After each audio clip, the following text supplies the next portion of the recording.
এই আমল গুলাকে ধ্বংস করে দিবে যে ভাইরাস, এটার নাম হলো কি বিদআত। আর ইমান গুলোকে, আপনার ইমানকে ধ্বংস করে দিবে যে ভাইরাস, এই ভাইরাসের নাম হলো শিরক। একটা হলো ইমানের ভাইরাস, আর একটা হলো আমলের ভাইরাস।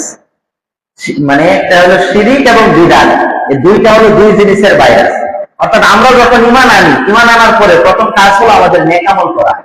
আল্লাহ কোরআন কি বলেছেন? ইন্নাল্লাযীনা আমানু ওয়া আমিলুস সলিহাত, যারা ইমান আনে নেক আমল করে। তাহলে ইমান আনার পরে আমাদের প্রথম কাজ হলো নেক আমল করা।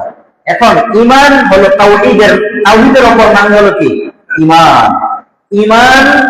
ইমানকে ধ্বংস করে দিবে শিরকের দ্বারা, আর আমলকে ধ্বংস করে দিবে বিদআতের দ্বারা। এই জন্য রাসূলুল্লাহ সাল্লাল্লাহু আলাইহি সাল্লাম বলছেন, মান আমিলা আমালান লাইসা আলাইহি আমরুনা ফাহুয়া রাদ্দুন। কেউ যদি কোনো আমল না করে আর সেই আমল যদি আমাদের আমলের সাথে না মিলে, তাহলে সেই আমল বাতিল। মান আহদাসা ফি আমরিনা হাযা লাইসা মিনহু ফাহুয়া রাদ্দুন। কেউ যদি কোনো আমল তৈরি করে আর এই আমল যদি আমাদের আমলের সাথে না মিলে, তাহলে এই আমল বাতিল। সহিহ মুসলিম 1718 নম্বর হাদিস।